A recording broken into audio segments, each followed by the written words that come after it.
بسم الله الرحمن الرحيم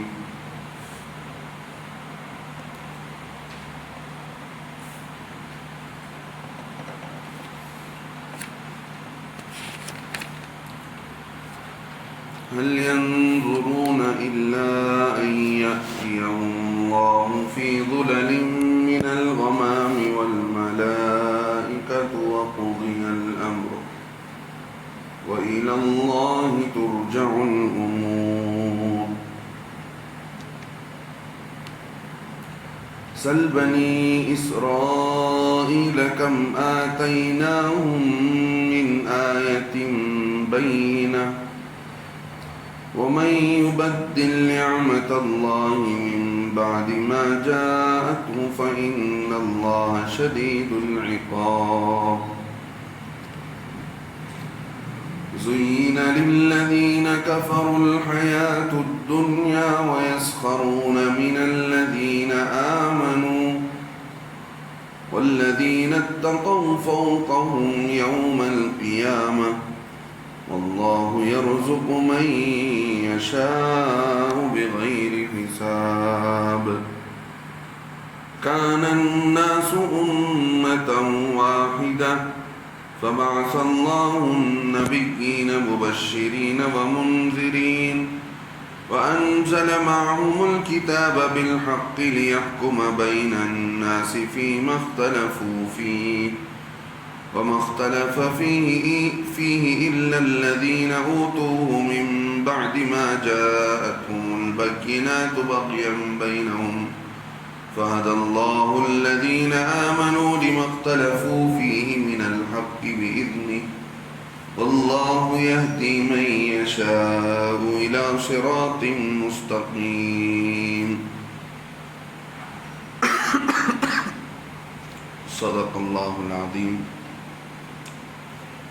محترم سامعین، بزرگ و دوستو، پچھلی مجلس میں آپ حضرات کے سامنے منافقوں کی ایک حالت بیان کی گئی کہ ایک منافق تھا جو اللہ کے نبی صلی اللہ علیہ وسلم کی مجلس میں آتا تو بڑی میٹھی باتیں کرتا تھا اور اپنے کو بہت ہی نیک انسان تصور کراتا تھا کہ میں بہت اچھا انسان ہوں. اللہ رب العزت نے اس کے متعلق بتلایا کہ دیکھو، اس کی میٹھی باتوں میں کسی کو آنے کی ضرورت نہیں ہے، یہ بہت فسادی انسان ہے. جب آپ کی مجلس سے اٹھ کر جاتا ہے تو کسی کی بھی کھیت میں آگ لگا دیتا ہے اور کسی کے بھی جانور کو ہاتھ پیر توڑ دیتا ہے، نقصان پہنچا دیتا ہے. تو ایسے انسان جو دنیا کے جو ظاہر میں آپ کی مجلس میں آ کر اچھی باتیں کرتے ہیں اور اپنے اچھے ہونے کو اللہ کو بھی گواہ ٹھہراتے ہیں کہ میں سچا انسان ہوں، میں اپنی بات پر اللہ کو گواہ ٹھہراتا ہوں، اللہ فرماتے ہیں وہ بڑا سخت جھگڑالو ہے، اس لیے کہ آپ کی مجلس سے اٹھتا ہے تو زمین میں دوڑ لگاتا ہے اور زمین میں فساد مچاتا ہے اور کھیتیوں کو اور جو ہے نسلوں کو یعنی جانوں کو نقصان پہنچاتا ہے. اللہ فرماتے ہیں اللہ تعالیٰ فساد کو، فتنے کو پسند نہیں کرتے ہیں. تو اس سے معلوم ہوا کہ یہ منافقوں کی عادت ہوتی ہے کہ وہ سامنے میں تو اپنے کو اچھا بتاتے ہیں کہ ہم نیک لوگ ہیں، اچھے انسان ہیں، لیکن پیچھے جاتے ہیں تو ان کی بات کا کوئی اعتبار نہیں ہوتا. وہی اصل میں فتنے کی جڑ ہوتے ہیں، وہی جا کر ہنگامہ کرتے ہیں. تو اللہ رب العزت آگے فرماتے ہیں، اور جب ان منافقین سے کہا جاتا ہے کہ بھئی اللہ سے ڈرو، تو ان کو عزت اندر سے جو ہے ان کے اندر کا غرور ان کو عزت پر آمادہ کرتا ہے کہ بھئی ہمیں اللہ سے ڈرنے کو کہا جاتا ہے، ہم کیوں اللہ سے ڈریں؟ چونکہ اندر سے ایمان نہیں ہوتا ہے. پچھلے مرتبہ میں نے بتایا کہ ہارون رشید رحمۃ اللہ علیہ کی مجلس میں ایک یہودی اپنی ضرورت لے کر پیش آنے کی کوشش کرتا تھا لیکن اسے موقع نہیں ملا. تو ایک مرتبہ ہارون رشید بادشاہ کے دربار میں پہنچا تو بادشاہ اپنی سواریوں کو لے کر جا رہے تھے تو زور سے اس نے آواز لگا کر کہا بادشاہ سلامت اتق اللہ، اللہ سے ڈرو۔ اتنا سننا تھا، وہ اپنی سواری سے اتر گئے، اتر کر فوراً جو ہے اللہ کے سامنے سجدے میں پڑ گئے۔ لوگوں نے پوچھا بادشاہ ایک یہودی کے کہنے پر، پکار لگانے پر تم اللہ سے اللہ کو اپنا ڈر دکھانے لگے اور سجدے میں کیوں گر گئے؟ تو انہوں نے کہا کہ میں اللہ سے ڈرنے کو کہا گیا تو میں اللہ کے سامنے اپنا ڈر اور خوف دکھانے لگا۔ مجھے یہ اس بات کی پرواہ نہیں ہے کہ مجھے کون کہہ رہا ہے، حالانکہ یہودی نے کہا تھا، لیکن مجھے نہیں پتا کہ وہ یہودی ہے کہ کون ہے۔ مجھے اللہ سے ڈرنے کو کہا گیا تو میں نے فوراً اپنے گھوڑے سے اتر کر فوراً اللہ کے سامنے میں سجدے میں گر گیا۔ تو حدیث پاک میں آتا ہے وہ آدمی اللہ کے یہاں بہت برا ہے جس سے کہا جائے اللہ سے ڈرو، تو وہ کہتا ہے بھائی پہلے تم سیدھے ہو، تم اپنی زندگی دیکھ لو، مجھے کیوں اللہ سے ڈراتے ہو؟ ایسا کہنے والا بہت برا انسان ہے۔ جب کسی کو اللہ سے ڈرایا جاتا ہے تو وہ آدمی مان لینا چاہیے، ہاں ٹھیک ہے میں اللہ سے ڈرتا ہوں، آئندہ سے ایسا نہیں کروں گا۔ ہو سکتا ہے کوئی غلطی ہو گئی ہو، ہاں، جس کی وجہ سے ایک آدمی دوسرے کو اللہ سے ڈرا رہا ہو، تو الٹا یہ نہیں کہنا چاہیے کہ بھئی تم بڑے سیدھے ہو، آج ہم کو ڈرانے کے لیے آ گئے، ہاں۔ تو اللہ رب العزت فرماتے ہیں جب ان سے کہا جاتا ہے اللہ سے ڈرو تو ان کے اندر کا غرور ان کو گناہوں پر آمادہ کرتا ہے۔ اللہ فرماتے ہیں ایسے لوگوں کے لیے جو ہے جہنم ہی ٹھکانہ ہے، وہی ان کے لیے بہتر جگہ ہے۔ وَلَبِئْسَ الْمِہَادُ، اور کیا ہی بری جگہ ہے جہنم، ان کے لیے وہی کافی ہے۔ لیکن جہنم بہت برا ٹھکانہ ہے، وہاں انسان وہاں کی تکلیف کو بالکل برداشت نہیں کر سکے گا، اور بہت تکلیف جتنی آدمی سوچے گا اس سے زیادہ تکلیف ہوگی۔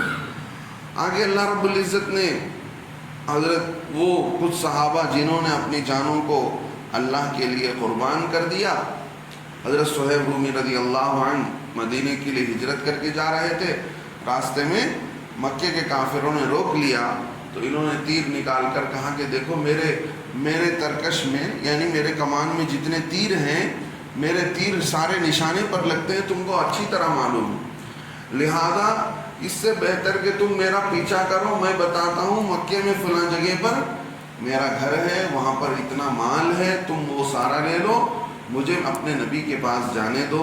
انہوں نے اپنا سارا ساز و سامان بیچا اپنے جان کے بدلے میں، پھر واپس جا کر اللہ کے نبی صلی اللہ علیہ وسلم کو سنایا کہ دیکھو اللہ کے نبی صلی اللہ علیہ وسلم میں اتنا سب کچھ دے کر اپنے جان کو چھڑا کر لایا ہوں۔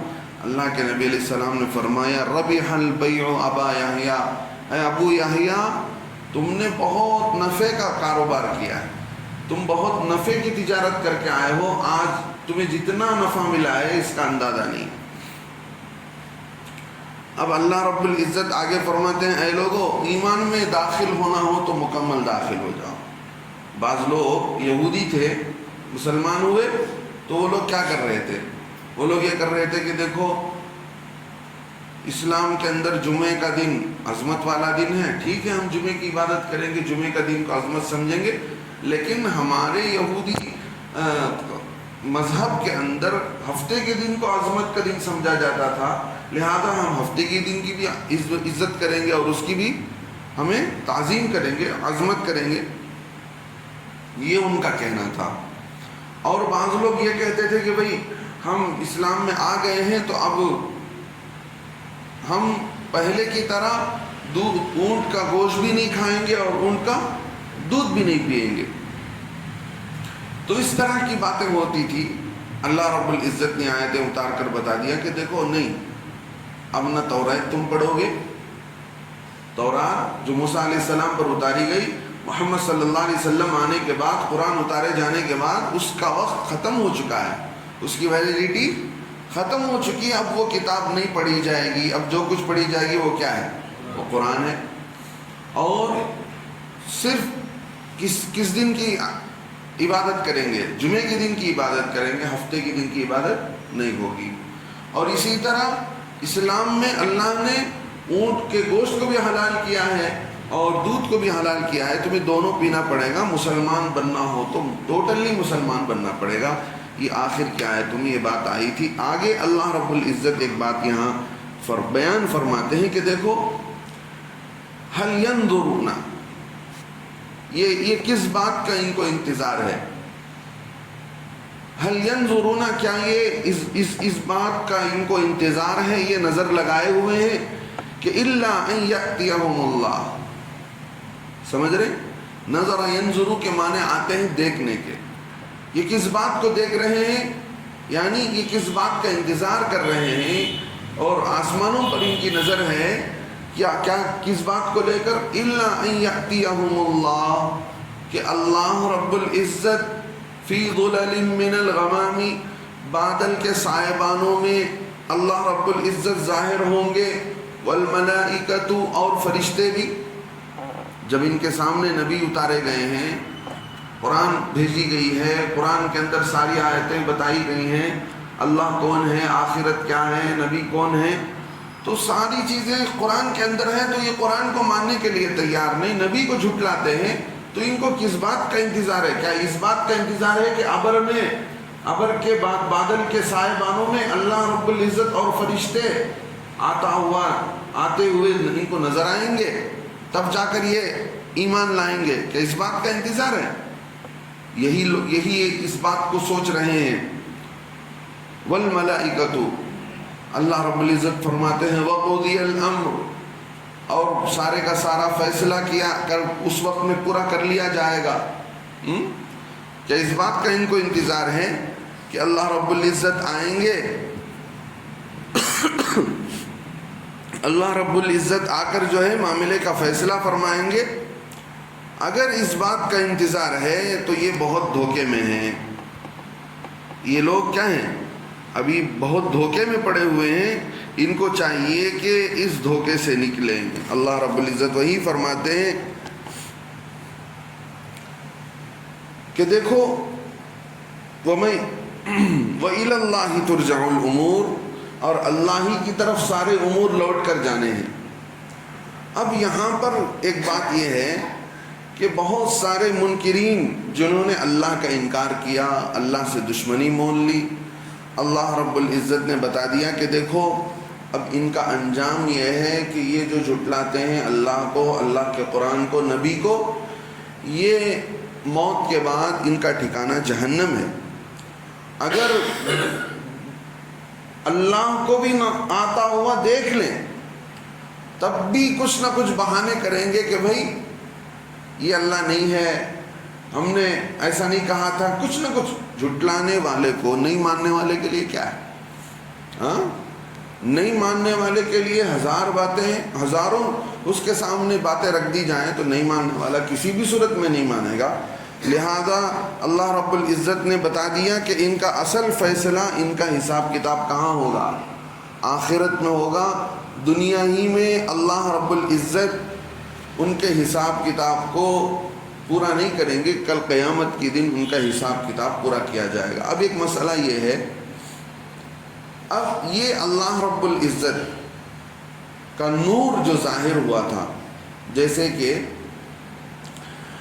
حضرت موسیٰ علیہ السلام اپنی بیوی کو لے کر رات کے وقت میں کوہ طور کے پاس اپنی بیوی کو چھوڑ کر اللہ سے ہم کلام ہونے کے لیے کوہ طور کے قریب پہنچے، تو اللہ رب العزت کی تجلی، اللہ رب العزت کا ایک نور وہاں ظاہر ہوا۔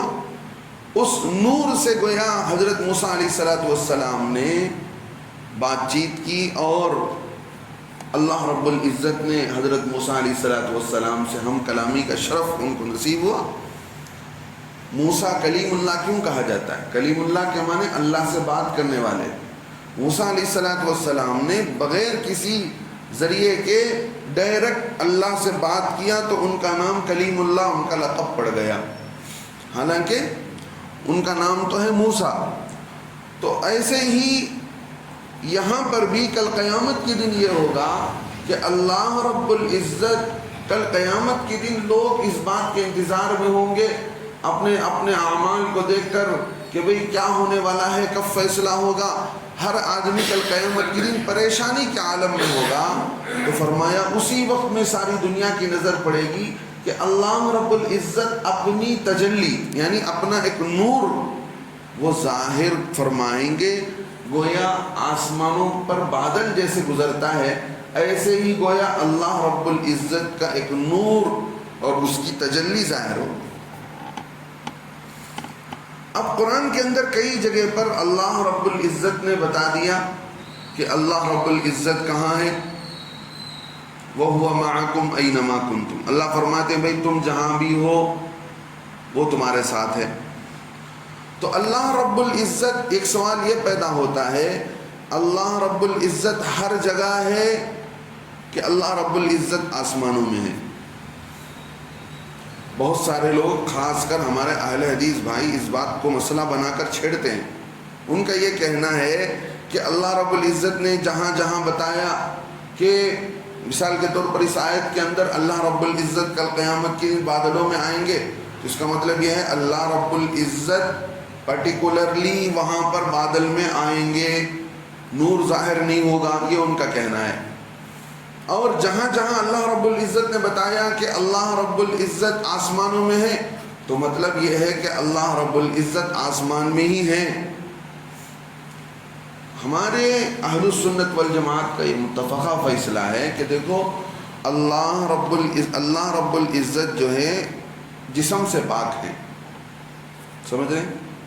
مثال کے طور پر اب یہ ڈیسک ہے تو اس کا ایک لمیٹڈ ایریا ہے، اس سے آگے بڑھ کر اس کا نہیں. اگر اللہ کے لیے ہم جسم مانتے ہیں کہ اللہ رب العزت کو جسم ہے، تو مطلب یہ ہوگا کہ اللہ کے بارے میں ہمارا کیا تصور ہے؟ اللہ رب العزت ہر جگہ ہے. اگر اللہ کے لیے جسم مانیں گے کہ اللہ کا ایک جسم ہے، تو ایسی صورت میں یہ معلوم ہوگا کہ اللہ صرف ایک جگہ ہے. جیسے یہ باٹل ہے تو یہ باٹل یہ اپنی جگہ پر ہے، یہ ڈیسک ہے تو یہ اپنی ڈیسک پر ہے. انسان ایک جگہ ہے. اللہ رب العزت جسم سے پاک ہے. عقیدے کی کتابوں میں آتا ہے، یہ عقیدہ ہمیں رکھنا چاہیے کہ اللہ رب العزت جسم سے پاک ہیں، اور جو بھی چیز جسم والی ہے اس کے اندر کچھ نہ کچھ آگے پیچھے ہوگا. آپ دیکھیں آج یہ چیز جب بنی تھی تو نئی تھی، آج پرانی ہو گئی، سال کے بعد 2 مہینے کے بعد. اللہ کی ذات ایسا پرانی بھی نہیں ہے نہ نئی ہے، بلکہ پہلے سے ہے، بہت بعد تک ہے، رہے گی. کب سے ہے کسی کے علم نہیں. لہذا اللہ کے معاملات میں زیادہ ذہن نہیں لگانا چاہیے کہ اللہ رب العزت کیسے ہیں، ان کا جسم کیسا ہے، وہ کب سے ہیں. نہیں، اگر اللہ کے لیے ہم جسم مانیں گے تو معلوم یہ ہوگا کہ اللہ رب العزت اتنے ہی جگہ میں ہیں. اللہ فرماتے ہیں وَهُوَ مَعَكُمْ أَيْنَمَا كُنْتُمْ، وہ اللہ تمہارے ساتھ ہے جہاں بھی تم ہو. اس کا مطلب کیا؟ اس کا مطلب یہ ہے کہ اللہ ہر جگہ پر ہے. اگر اللہ فرماتے ہیں آسمانوں میں ہیں تو اللہ آسمانوں پر بھی ہیں، زمین پر بھی ہیں. امام ابو حنیفہ رحمۃ اللہ علیہ جو بہت بڑے امام جنہوں نے کئی صحابہ سے علم حاصل کیا، وہ بھی یہی فرماتے ہیں وَمَا يَعْلَمُ تَأْوِيلَهُ إِلَّا اللَّهُ. اللہ تعالیٰ نے جتنی جگہ قرآن میں بیان فرمایا، مثال کے طور پر اللہ نے فرمایا وَسِعَ كُرْسِيُّهُ السَّمَاوَاتِ وَالْأَرْضِ، اللہ رب العزت کی جو کرسی ہے آسمانوں پر، وہ آسمان و زمین کو گھیرے ہوئے ہے. تو کیا مطلب؟ باقاعدہ وہ ایسی کرسی جس پر انسان بیٹھتا ہے، 1/1 2/2 کی جو کرسی دنیا کے اندر انسان بناتا ہے انسان کے لیے، کیا ایسی کرسی ہے کہ جس کرسی کے ایک کونے سے دوسرے کونے تک آسمان و زمین سارے آ گئے؟ اس کا مطلب یہ کہ اللہ تعالیٰ اس میں پرٹیکولرلی وہاں پر بیٹھتے ہیں. اس کا ہمیں علم ہے. اگر ایسا مانیں گے تو پھر میں جو کہا نا وہی بات آئے گی کہ بھئی اللہ کے لیے جسم ہوگا. پھر اللہ کا جسم تو انسان کا جسم جیسے سردی گرمی زمانے کے حالات سے فرق پڑتا ہے نا انسان کے جسم پر، تو پھر اللہ کے جسم کو بھی فرق پڑنا لازم آئے گا. اس لیے ہم صاف طور پر یہ مانیں گے کہ دیکھو اللہ رب العزت ہیں. کہاں ہیں؟ آسمانوں میں بھی ہیں، زمین پر بھی ہیں، ہر جگہ ہے. کہاں ہے؟ وَنَحْنُ أَقْرَبُ إِلَيْهِ مِنْ حَبْلِ الْوَرِيدِ. اللہ ایک جگہ تو بتا دیا کہ میں تمہارے ساتھ ہوں جہاں تم ہو. سمجھ رہے؟ اب جو صاحب وہاں دیوار سے لگا کر بیٹھے وہ بھی بول سکتے ہیں کہ بھائی میں حضرت کے ساتھ ہوں. اب جو بالکل نزدیک بیٹھے ہیں وہ بھی بول سکتے ہیں کہ میں حضرت کے ساتھ ہوں. سمجھ رہے؟ لیکن اللہ کیا فرماتے ہیں؟ وَنَحْنُ أَقْرَبُ إِلَيْهِ مِنْ حَبْلِ الْوَرِيدِ. میں تمہارے شہرک جو گلے کے پاس ایک رگ آتا ہے، اللہ فرماتے ہیں میں اس شہرک سے بھی تمہارے قریب ہوں. تو جب یہ بات ہو گئی تو اللہ رب العزت کے بارے میں یہ بات ہمارے ذہن کے اندر ہونی چاہیے کہ اللہ تعالیٰ ہر جگہ ہے. اللہ تعالیٰ کیا ہے؟ ہر جگہ ہے. اللہ تعالیٰ جگہ سے پاک ہے، اللہ تعالیٰ زمانے سے پاک ہے، اللہ تعالیٰ جسم سے پاک ہے، اللہ تعالیٰ پہلے سے ہے، ہمیشہ رہے گا. لہذا اللہ کے معاملے میں اگر کوئی آ کر ہم سے چھیڑ چھاڑ کرے تو ہمیں صاف کہہ دینا چاہیے بھائی ہم اس جھگڑے میں پڑنا نہیں چاہتے ہیں. ہمارے پاس جو ہم نے سنا ہے وہ یہی ہے کہ اہل السنت والجماعت کا عقیدہ کہ اللہ رب العزت دنیا کے اللہ رب العزت ہر جگہ ہیں، دنیا میں بھی، آسمان میں بھی، زمین میں بھی. کیسے ہیں، کہاں کب رہتے ہیں، کیا کرتے ہیں، اس کا علم اللہ ہی کو معلوم ہے. اس کے علاوہ انسانوں کو معلوم بھی نہیں، اور اس کوئی سمجھنے کی کوشش کرے تو سمجھ بھی نہیں سکتا ہے. اللہ رب العزت آگے فرماتے ہیں کہ دیکھو کیا وہ اس کی راہ دیکھتے ہیں یہ لوگ کا دنیا کے اندر کافر لوگ کہ آئے اللہ ان پر ابر کے سائے بانوں میں اور فرشتے بھی اور طے ہو جائے سارے معاملات. یہ دنیا کے اندر ہی انتظار میں کر رکھے ہوئے ہیں. اللہ فرماتے ہیں ایسا نہیں ہے، اللہ ہی کی طرف لوٹیں گے سارے کے سارے کام. لہذا اللہ رب العزت اس کا فیصلہ فرمانے والے ہیں اور فیصلہ ہو جائے گا کل قیامت کے سب کو معلوم ہو جائے گا کہ کیا چیز ہے کیا چیز نہیں ہے. اللہ رب العزت ان جھٹلانے والے ان نہ ماننے والوں کے لیے بھی کل قیامت کے دن فیصلہ کریں گے. آگے اللہ فرماتے ہیں سل بنی اسرائیل، لوگوں ان بنی اسرائیل سے پوچھو کم آتیناہم من آیت بینہ، کس قدر عنایتیں ہم نے ان کو کی ہیں. کم آتیناہم، کتنی چیزیں ہم نے ان کو عنایت کی ہیں، گفٹ کیا ہے. پہلے کی تفسیر کو اگر یاد کریں گے تو معلوم ہوگا کہ بنی اسرائیل کے لوگ موسیٰ علیہ السلام کے زمانے میں کیسے کیسے حالات میں تھے. اللہ رب العزت نے ان کو کیا کہہ دیا، آسمانوں سے کیا اتارا، دسترخوان اتارا ان کے لیے، من و سلوہ، آسمان کا دسترخوان اتارا گیا، اور بٹیر، بھونے ہوئے بٹیر ان کے روزانہ صبح میں ناشتے میں مل جایا کرتا تھا. اور سلوہ ایک بہترین قسم کا پھل ہوتا تھا.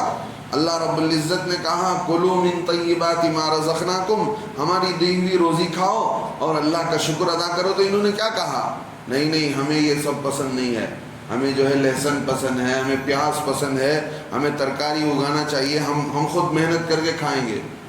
اللہ نے نمٹا دیا، بھائی مرو. اللہ نے کئی ساری نعمتیں دی، اتنی ساری نعمتیں دے کر فرعون کے لشکر سے اللہ نے چھڑایا، بہت ساری نعمتیں. کیوں؟ یہ بنی اسرائیل نبیوں کی اولاد تھی. اسرائیل اصل یعقوب علیہ السلام کا نام ہے. بنی کے معنی آتے ہیں اولاد کے. اسرائیل کے اولاد یعنی یعقوب علیہ السلام کے اولاد. یہ انہی کی اولاد سے ہوتے ہوئے اتنی بڑی نسل چلی ہے. تو اللہ رب العزت ان کے باپ یعنی نبی کی برکت سے ان کو کھلا رہے تھے، نبیوں کی صحبت میں ان کو اللہ رب العزت نے رکھا. لیکن ان لوگوں نے اتنا اللہ کے ساتھ جو ہے نافرمانی کا معاملہ کیا کہ ایک دن 70 نبیوں کو انہوں نے قتل کیا. تو اسی بنی اسرائیل کے سلسلے میں اللہ کے نبی کے زمانے میں یہ دونوں قوم تھے. وہاں پر کون؟ یہودی تھے. اور مدینہ پاک میں یہودیوں کا 3 قبیلہ رہتا تھا. کون سا قبیلہ؟ بنو نذیر، بنو قینقاع اور بنو قریظہ. یہ تینوں قبیلے تھے. اللہ رب العزت آیتیں اتار کر فرماتے ہیں سل بنی